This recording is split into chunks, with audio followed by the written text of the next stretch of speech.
대방강불 하은경이여, 끝없는 태어공 가운데 무수한 깨달음의 빛들이 찬란하게 피어나는 모습이네. 이보다 뛰어난 장엄 어디 있으며 이보다 거룩한 빛 어디 있으리. 하나 가운데 일체요 일체 가운데 하나이니 무사이한 하음의 경계가 중중무진하게 펼쳐지네. 사물 속에 이치가 있고 이치 속에 사물이 있으니 일념이 곧 무량겁이라. 있는 그대로 하음 이치 아님 없도다. 이와 같이 빛나는 하음의 세계요 시방 세계에 두 빛나는구나.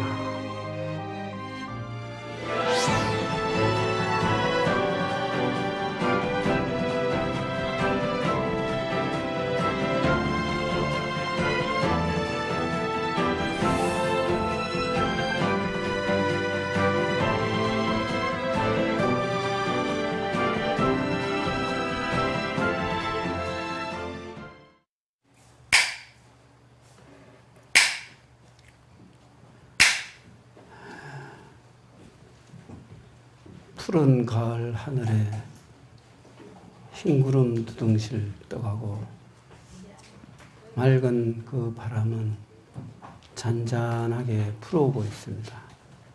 이 좋은 가을에 우리는 하음법회를 보기 위해 이 자리에 모였습니다. 사실 그 사람이 살아가는데 가장 명상적인 계절을 이렇게 논한다면은 가을이 가장 좋습니다. 가을은 사유의 계절입니다. 인간은 어디서 왔으며 어디로 갈 것인가? 그리고 우리들은 어떤 존재고 어떤 삶을 통해서 진정한 삶의 가치를 구현할 수 있는가? 이런 거를 생각할 수 있는 계절이라는 거죠. 그래서 우리는 이 좋은 가을, 결실의 계절인 이 가을에 우리 인생의 좋은 결실을 거두기 위해서 우리는 이 자리에 모였습니다. 오늘 12번째 하은경 강의, 그리고 하은경 제10번째 품, 보살 문명품 요점 강서를 하도록 하겠습니다. 밝은 강명 속에서 강명으로 충만한 보강명전에서 거룩한 법회가 열리니 불법의 신심은 깊어가고 지혜의 강명은 더욱 빛나는구나. 한 문수가 질문하니 10문수가 답을 하고 10가지 주제에 10가지 답이요 하음의 근본은 확립되었다. 바른 신심을 위해 깊은 의심을 파해하고 이 가운데 바른 실천이 있나니 신뢰와 실행은 새의 두 날개와 같아 보살은 이 길로 생사를 벗어난다. 열애의 깊고 깊은 경계요 그것은 흑원과 같나니 모든 중생이 거기로 들어가지만 진실로 들어간 바는 없도다.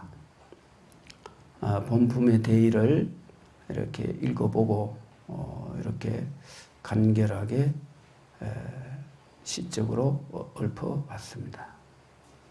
이 하은경의 그 특징을 가만히 보면은 참 시적입니다. 본품도 거의 개송으로 이루어졌어요.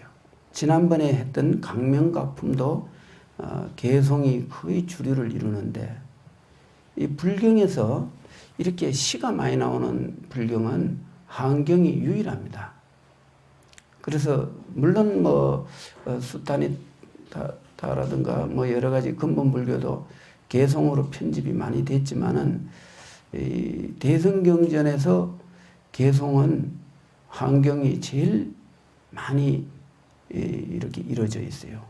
그래서 어쩌면 하은경은 문학적으로도 굉장히 좋은 그런 내용을 가지고 있습니다. 오늘도 이 열보살이 질문하는 것에 대한 답은 전부 개송으로 이루어져 있어요. 이 개송 가운데는 현재 우리 사찰에서 많이 애용되는 개송도 여기 많이 나옵니다. 그러면 이 본품의 대의를 어떻게 봐야 할까요? 자, 나눠준 장을 보시기 바랍니다.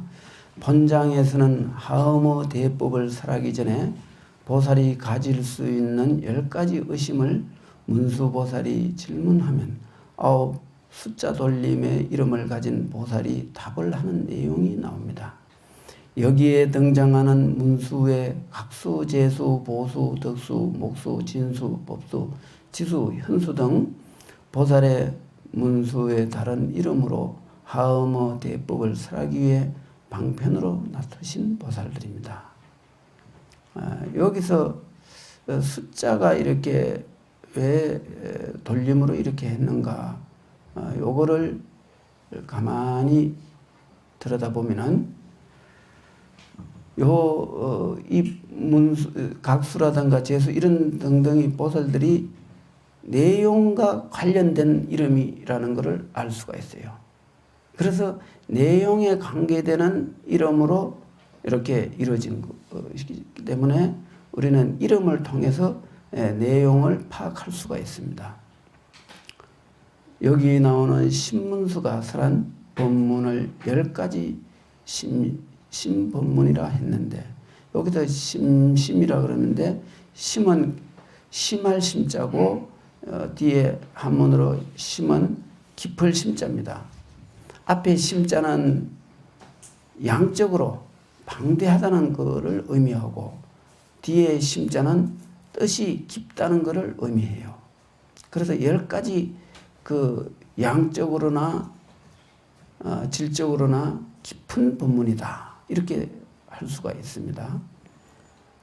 먼저 각수보살은 영기의 심심을 설했고 재수보살은 교화의 신심을 설했으며 보수보살은 억가의 신심을 설했고 덕수보살은 설법 신심을 설했으며 목수보살은 복전 신심을 설했고 진수보살은 정교 신심을 설했으며 법수보살은 정의 신심을 설했고 지수보살은 조도 신심을 설했으며 현수보살은 일성 신심을 설했고 문수보살은 부처님의 경계 신심으로 구경불가의 깊은 이치를 설했다 그랬습니다. 이것이 본품의 대략을 볼 수 있는 내용입니다. 요번에 이 보살 문명품 이것은 이런 면에서 상당히 특징이 있는 부분인데 이 10가지 이 내용이 우리가 잘 살펴봐야 돼요. 굉장히 불교에 대해서 그 대승불교의 깊은 정신을 우리가 이해하는데 의심이 생길 수 있는 부분들을 요약해서 정리했다. 이렇게 볼 수 있습니다. 그래서 이걸 잘 보셔야 돼요. 자, 그러면은 본품의 요점을 보시기 바랍니다.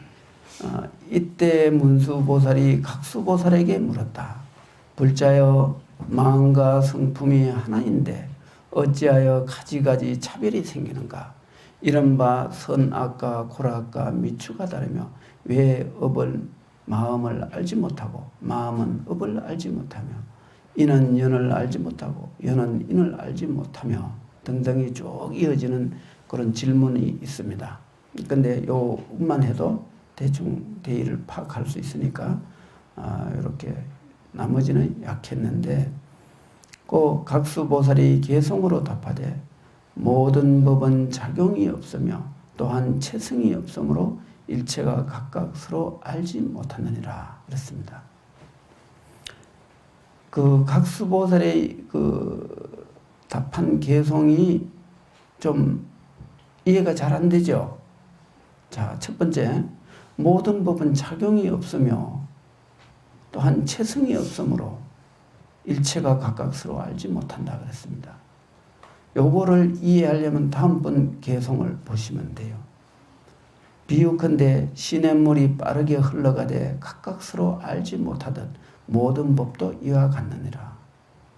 법성이란 본래 무생이나 나타남으로 남이 있나니, 여기서 남이라는 것은 태어남을 말해요. 생겨나는 것을 뜻하는 겁니다. 생겨나는 것이 있나니 이 가운데 능현이 아니므로 나타날 물건도 없다. 여기서 능현이라 하는 것은 나타나는 주체가 없다는 뜻이에요. 그냥 나타나는 것이, 그 나타나는데 어떤 주체가 없기 때문에 그 나타남이 한 것을 주관적으로나 객관적으로 그거를 구별 지을 수 없다는 이런 뜻이 되겠습니다. 그런데 여기서 이 청량소에서는 뭐라고 했느냐면은 근본불생이요 수연고생이라 그랬어요.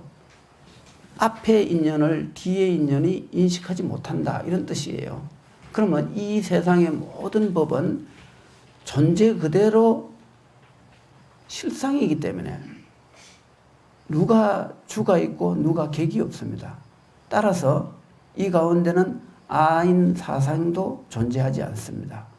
그럼 여기서 나라고 할 것도 또 없어요. 그래서 여기는 능현, 주체가 없다는 뜻이에요.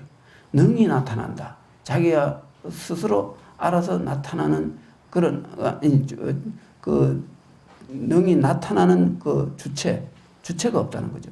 그러면 능현이 없으면 어떻게 돼요? 소현도 없어요. 소현은 나타나는 대상을 말해요. 능현은 나타나는 주체를 말하고.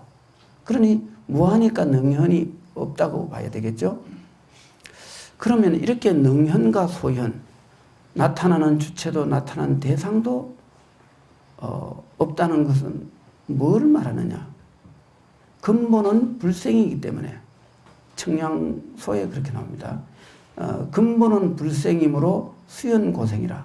인연 따라서 그냥 나타나는 것뿐이다. 우리가 이 세상의 모든 이치를 가만히 보면은 무엇이 주체가 돼서 나타나는 그 능현은 없습니다. 그죠? 누가 주체를 해서 나타나게 합니까? 그러면 없어요. 그냥 인연 따라서 어떤 조건이 맞으면 그냥 생겨나고 조건이 안 맞으면 없어지는, 그거는 나타나지 않아요. 그래서 나타난 물건과 나타나는 그 주체와 대상이 결국은 무아라는 거죠. 나가 없어요. 실체가 없다는 거예요. 그래서 여기 보면은 법성이란 본래 무생이나 나타남으로 남이 있나니, 태어남이 있나니 이 가운데 능현이 아니므로 나타날 물건도. 요거는 나타날 물건이라는 것은 능현이니까 반드시 거기는 소현이 따르겠죠. 나타날 대상이 있는 거예요. 그 나타날 물건, 즉 소현도 없다 그랬습니다. 그냥 인연 따라. 근본은 당체는 언제나 그대로 실상이기 때문에 그것은 인연 따라 나타났다 소멸되지만 일찍이 그것은 나타난 것도 아니요 소멸되는 것도 아니다. 나타남과 소멸함을 나누지 않는 것이 이 화엄의 도리라는 걸 아셔야 됩니다.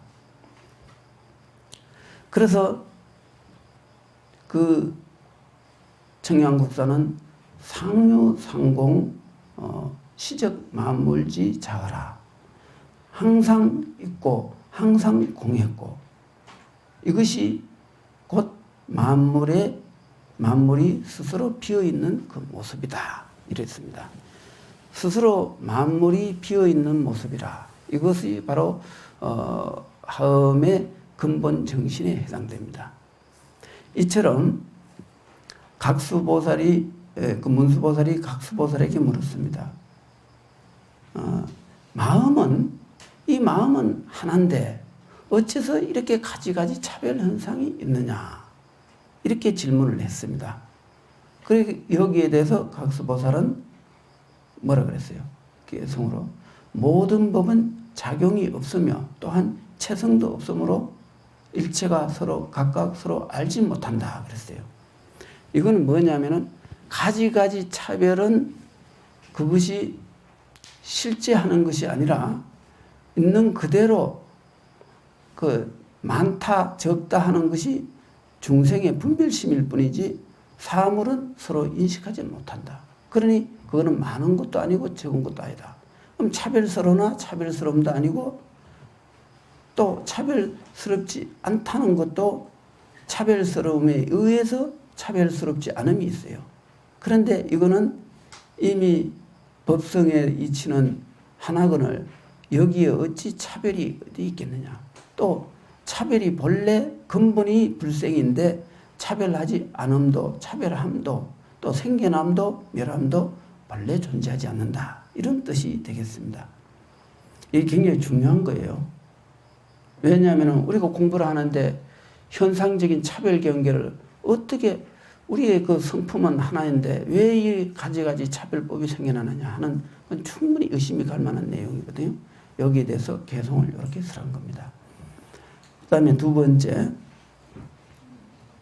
이때 문수보살이 제수보살에게 묻기를 불자 일체 중생이 아니라면 어떻게 열애가 그때와 행가 그 이해 등을 따라 모든 중생 가운데 몸을 나타내어 교화하고 조복하십니까? 이제 이것은 무슨 말이냐면은 중생이 본래 중생이 아니라면은 그 중생을 교화하는데 여러 가지 그 때와 그 사람의 이해와 그 사람의 정신과 그 사람의 근기에 따라서 어떻게 그 교화하고 조복받을 수 있습니까? 이렇게 질문한 거예요. 여기에 대해서 제수보살이 개성으로 답했습니다. 지혜 있는 자는 능히 일체 유의가 무상하여 모든 법이 공하여 무아인 줄 보고 영원히 일체상을 떠났느니라 그랬습니다. 결국은 이 불교라는 것은 근본을 바로 보면은 나타나는 현상은 아무 문제가 없는데 근본을 보지 못하면은 현상을 여러 가지 차별스러움에 의심이 생길 수 있습니다. 그러나 근본이 뭡니까? 근본은 바로 무아예요. 여기서도 그렇게 했죠. 지혜 있는 자는 능히 일체 유의가 무상하여 모든 법이 공하여 무아인 줄 보고 영원히 일체상을 떠났다 그랬습니다. 그 다음에 세간의 모든 법이란 다만 마음으로 볼 뿐 아는 것을 따라 상을 취함으로 전도되어 진실하지 못하느니라 그랬습니다. 이 전도라는 거, 여기 전도되어 진실하지 못하다 그랬거든요. 전도라는 것은 마음 밖의 법을 취함으로 인해 갖고 전도라는 현상이 일어나게 됐어요. 마음 밖의 법이 뭡니까? 우리의 근본을 보지 못하고 나타나는 현상을 쫓아서 분별심을 일으키면은 지혜를 놓치게 되고 지혜를 놓침으로 세상을 거꾸로 보는 현상이 생겨났다. 결국은 우리가 불법을 배우는 것은 바른 지견을 통해서 이 현실을 똑바르게 보자는 데 뜻이 있는 거예요. 세 번째, 문수보살이 보수보살에게 묻기를 불자야 일체 중생이 함께 육체가 있으나 나도 없고 나라고 할 대상도 없거늘 어찌하여 고락을 받고 업보를 받는 일이 생기는가?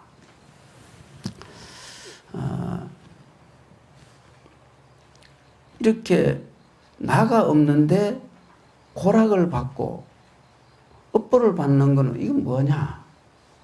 나가 없으면은 받는 것도 없어야 되는데 왜 나가 없는데 왜 받는 건 이렇게 많느냐? 이제 이런 뜻이에요. 우리가 흔히 그런 생각 많이 할 수 있잖아요. 불교는 무아라고 하는데 왜 그러면 무아인데 뭐 받는 게 왜 이렇게 많느냐? 고락은 무엇이며 업보는 이건 뭐냐? 이렇게 이제 질문을 하는 거예요. 이게 다 철학적인 질문인데 조금 이해하기 어려워도 이렇게 한번 들어놓으면 좋습니다. 이에 보수보살이 개성으로 답하기를 비유컨대 깨끗한 거울이 상대에 따라 나타나는 모습이 다르듯 업의 성품도 이와 같느니라. 자, 여기서 이제 거울에 대한 비유가 나왔습니다. 우리가 이렇게 거울을 보면은 거울에 나타나는 영상은 반사체라고 그러죠. 그 거울에 비춰져서 나타난 것이지 거울 안에 실체가 있는 건 아니잖아요. 우리는 실체 아닌 것을 보고 있는 거예요.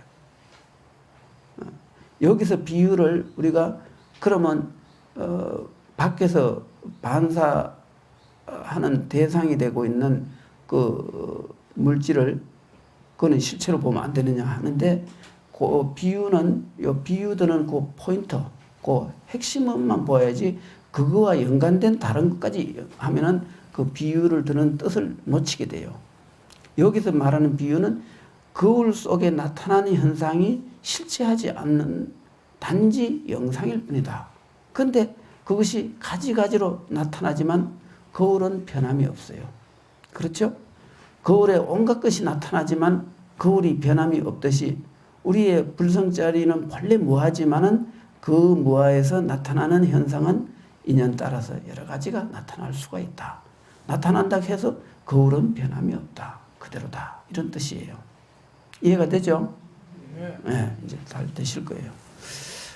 그 다음에 밭에 종자를 뿌리되 각각 서로 알지 못하나 저절로 싹이 나온 업의 성질로 이와 같느니라. 우리가 이 봄에 농작물에 심으면은 옆에 풀이 나오고 옆에 뭐 여러 가지 채소가 나오지만 그 채소끼리 서로가 인식하지는 않습니다.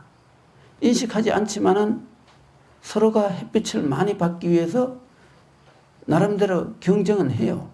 그렇죠? 서로 햇빛을 많이 받기 위해서 이렇게 경쟁은 하지만 그것이 옆에 거를 인식하고 하는 경쟁이 아니에요.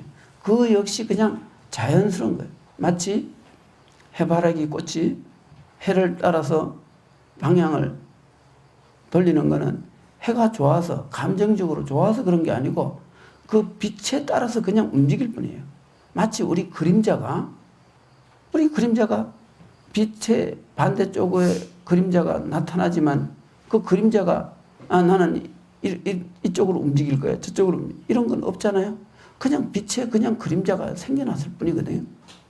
그러면 그럴 적에 그림자가 인식합니까? 인식 못해요. 인식하지도 않아요. 그리고 인식할 이유가 없어요. 모든 법이 그렇다는 거죠. 앞에 물이 흘러가고 뒤에 물이 흘러가고 끊임없이 물은 앞에 물이 밀어서 이제 뒤에 물이 미니까 앞에 물은 그냥 밀려서 내려가다 결국은 바다로까지 가요. 그럴 적에 나는 뒤에 물이 미니까 나는 앞으로 무조건 갈 수밖에 없다. 이렇게 인식하지는 않잖아요. 그죠? 모든 법이 그렇다는 거죠. 그래서 서로 알지 못한다. 자, 그다음에 이때 문수보살이 덕수보살에게 묻기를 열의 깨달음은 오직 하나인데 어찌하여 무량한 법을 설하며 무량한 모습으로 중생들을 교화하시며 무량한 경계를 보이는가 그랬습니다.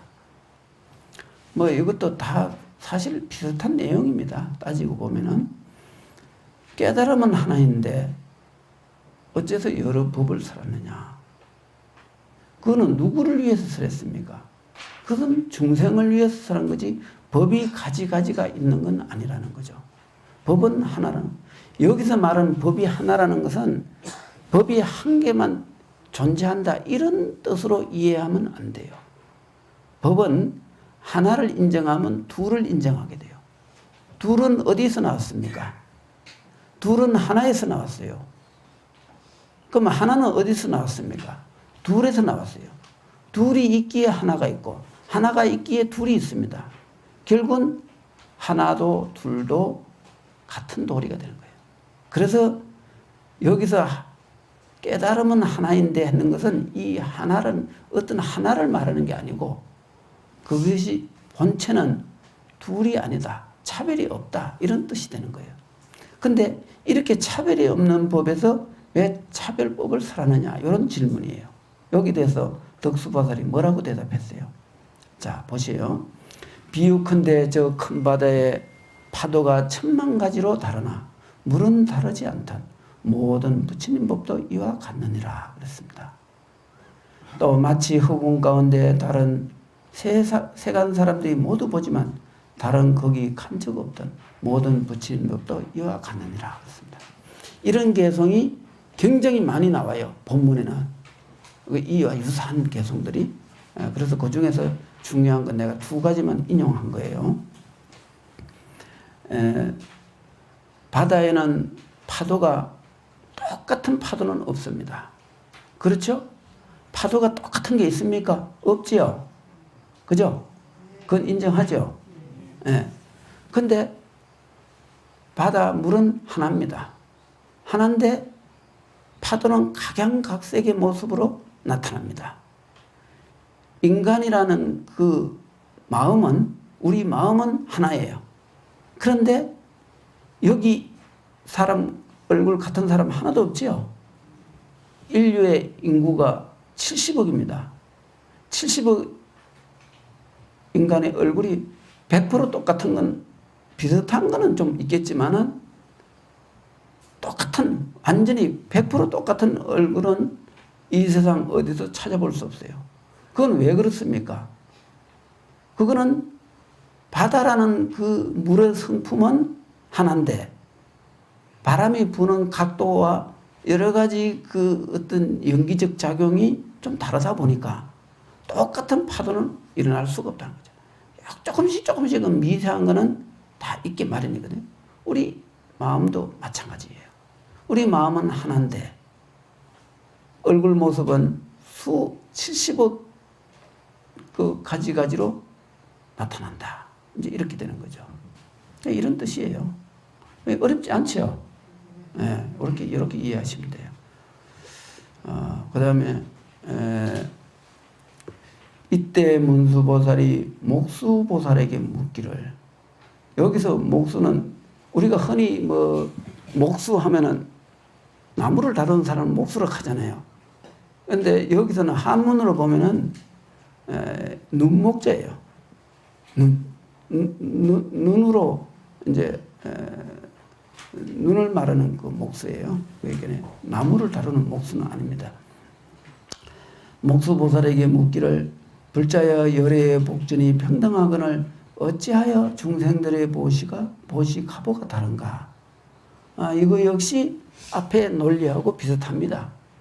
그 보시하는 사람의 마음가짐과 그 환경과 또 상황이 각각 다르거든요. 그 다르니 당연히 보시에 대한 그 공덕, 그 가보도 각각 다르게 되는 거죠. 어떤 사람은 똑같은 그 보시를 했어요. 10만 5,555원을 보시를 했다고 칩시다. 5원까지, 5원 50전까지 그렇게 계산을 정확하게 했다면 받는 사람은 차별이 있잖아요. 공덕에 대한 가보가 그 똑같은 액수인데 완벽한 그 똑같은 액수를 보시했는데 그게 받는 가보가 다르다 이거예요. 왜 그러냐 이거죠. 그게 바로 받는 사람의 전생에서부터 익혀온 그 억과 섭, 근기 여러 가지 작용에 의해서 모든 현상은 다르게 가보를 받을 수밖에 없다. 뭐 이런 뜻이 되겠습니다. 문수보살이 건수보살에게 묻기를 불자야 불교란 한 법인데 어찌 중생이 모든 번뇌에 벗어나 해탈을 얻지 못하는가? 이제 요거는 또 무슨 말이냐면은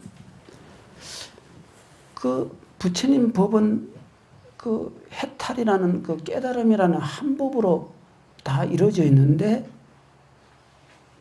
중생이 왜 그 법을 닦기는 닦는데 해탈하는 사람은 없느냐 이거예요. 번뇌에서 벗어나지 못한 사람들 왜 생기느냐 이거예요. 여기에 대해서 건수보살이 답하기를 작은 불로 젖은 나무를 태우려 한다면 불은 이내 꺼지듯 부처님 법속에서 게으르면 이와 같다. 여기에 참 굉장히 중요한 비유를 이렇게 보였어요. 그 다음에 두 번째 그 개성이 마치 나무를 비벼서 불을 구하는 자가 자주 쉬면 불의 세력도 소멸하듯이 게으른 자도 이와 같다. 그랬습니다. 나는 이 개성이 굉장히 우리 불교계에서 많이 유행되는 개성인데 이게 법구경에 내가 나오는 거를 본 적이 있는 것 같은데 여기서 보니까 이 법구경도 결국은 이 하안경에서 내용을 또 그 개성을 편집했었구나 이런 걸 내가 알았어요. 이 법구경에 보면 이 개성이 나옵니다. 나무를 옛날에는 요즘 성냥이나 라이터를 통해서 불을 피우지만은 옛날에는 나무에다가 구멍을 내놓고 거기다가 지푸라기를 여요. 그래놓고 두 손으로 막 부지런히 비벼요. 계속 비비면은 이 열이 생겨갖고 그 지푸라기에 불이 확 붙어요. 그러면 이제 그거로 이제 아궁이에 불을 떼는 거거든요. 근데 그걸 비비는데 최소 10분 이상을 비벼야 돼요. 그런데 한 3분 정도 비벼놓고는 아우 힘들다 하고 또 쉬었다가 또 비비면 또 3분 있다가 또 쉬고 그러면 하루 종일 비벼도 불은 안 일어나잖아요. 우리가 도를 이루지 못하는 이유는 뭐를 공부를 하면 지속적으로 쭉 이어해야 되는데 조금 하다가는 아이고 이제 그만하면 나도 충분히 했다. 좀 쉬었다가 또 하자. 그러고는 엉뚱한 일을 하고 망상을 피우고 돌아다니면서 못된 짓 하다가 또 갑자기 발심을 해갖고 또 한바탕 해본다고 또 들어오고 우리가 이래갖고 수천억 년을 살아도 숟가락이 밥맛을 모르듯이 우리는 부처님의 법맛을 하나도 모르고 사는 거예요. 이 개성이 상당히 우리 현실을 따끔하게 지적하는 것 같죠? 예.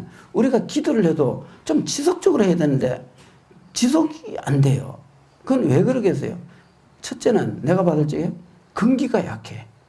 근기가 약해서 조금 하다가는 이거 과연 이게 이루어질까?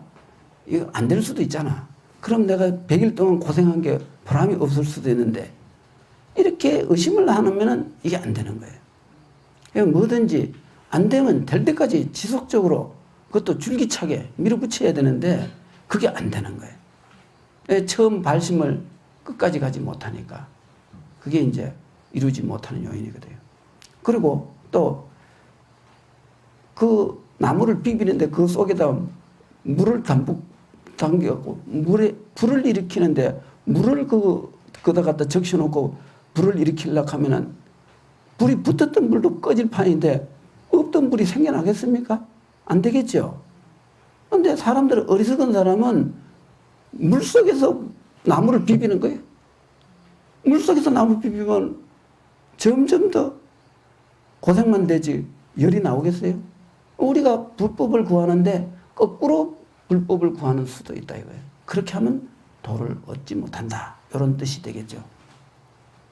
그래서 이렇게 우리가 공부를 하는 데서는 이런 부처님의 가르침을 통해서 우리는 내용적으로 공부가 문제가 있는지 아니면 게을러서 중간에 자꾸 쉬는 바람에 공부가 지속적으로 이루어지지 못하는지 이런 걸 면밀히 살펴서 그 허물을 다스리고 공부를 해야지 그래야 뭔가 불법도 영음이 있는 것이지 영음이 그냥 가만 먹고 노는데 영음이 있는 건 아니잖아요. 그죠?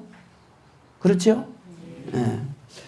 이때 문수보살이 법수보살에게 묻기를 불자야 부처님께서 중생이 누구든 정법을 수지하지 하면은 번뇌에서 벗어난다고 했는데 어찌하여 정법을 가지고도 번뇌에서 벗어지지 못하는가?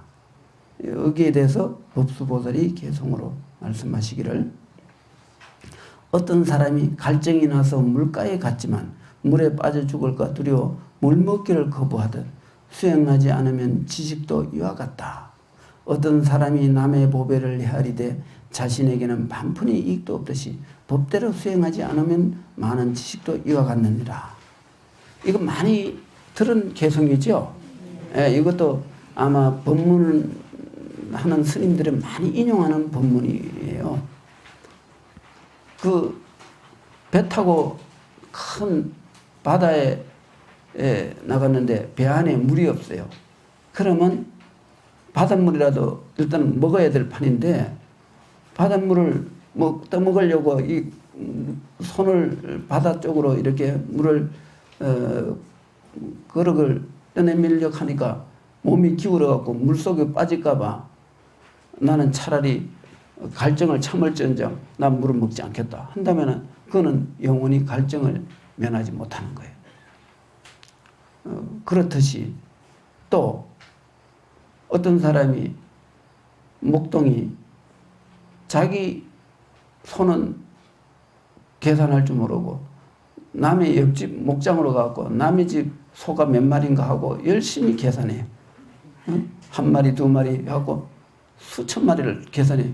근데 그 계산했다고 해서 그쪽 소가 이쪽으로 오는 건 아니잖아요. 우리는 지금 뭔가 남의 헛다리 짚고 있는 수도 알아야 돼요. 우리는 실제적으로 필요한 일을 해야지 왜 필요 없는 일을 해갖고 시간만 낭비하고 그 바보 노릇을 하느냐 이거죠. 그래서 우리는 실제적으로 우리에게 도움되는 일을 해야 되겠다. 그리고 공부에 힘이 되는 공부를 해야지 엉뚱한 공부를 해갖고 남의 집 소를 계산하는 그런 어리석은 짓은 하지 말아야 되겠다. 이게 이 본 법수보살이 이제 답한 내용이 되겠습니다. 그러면은 마지막 그 아홉 보살이 문수보살에게 이제 마지막으로 또 묻습니다. 모든 보살이 문수보살에게 말하기를 불자야 우리들은 이미 아는 바를 말했는데 원하건대 인자께서는 어떤 것이 부처님의 경계며 부처님의 경계에 들어가는 법인지 말씀해 주십시오. 이랬어요. 여기에 대해서 문수보살이 개성으로 답하기를 열애의 깊은 경계는 허공과 같지만 일체 중생이 들어가나 실로 들어간 바는 없다. 이것은 그 부처님의 무주, 무상, 무념, 금강경 도리를 설한 거나 마찬가지예요. 일체 행위에 아인 사상이 없는 그 경계를 이렇게 설한 거예요. 일체 중생이 삼세 가운데 있지만 열애는 일념으로 일체를 다 밝게 보느니라. 이것은 뭐냐면은 부처님의 일념 속에 일체가 다 구족되어 있기 때문에 그것이 둘이 아니기 때문에 일체 중생을 한 일념 속에 다 통달하고 계신다. 이런 뜻이 되겠죠. 이것이 부처님의 경계다. 아홉 보살은 이제 각각 그 공부의 어떤 여러 가지 현상을 이제 질문을 했다면은 문수보살이 그 아홉 보살에게 그렇게 질문한 것을 아홉 보살은 답했어요. 그리고 마지막에 또 아홉 보살이 반대로 또 우리는 이렇게 대답했는데 문수보살님께서는 부처님의 경계를 말씀해 보십시오. 이제 거기에 대해서 이렇게 한 거예요. 그래서 마치 새가 허공을 날아가지만 자취가 없듯이 부처님의 행동에는 아무런 자취가 없다. 그게 바로 무념, 무상, 무주의 도리를 이렇게 설한 거예요. 이러면은 이제 부처님의 그 어떤 경계를 보살들의 질문을 통해서 이렇게 자세하게 이렇게 설한 아주 요번에 이 보살 문명품은 비교적 좀 중생들이 의심을 가질 수 있는 내용을 잘 요래 정리된 것 같습니다. 그래서 이 본품에서는 보살이 중생을 교화할 때 근기 따라 생길 수 있는 여러 가지 문제들을 이렇게 살펴보고 그 스스로 그거를 바르게 잘 지혜롭게 헤쳐나가라 하는 뜻으로 본품이 쓰여진 것 같습니다. 우리들은 이 본품을 통해서 늘 수행분상에서 생길 수 있는 문제를 지혜롭게 잘 해결하시기를 바랍니다. 이거로 오늘 이번 강의는 마치겠습니다. 성불하십시오. 네, 선생님께 큰 박수 부탁드립니다.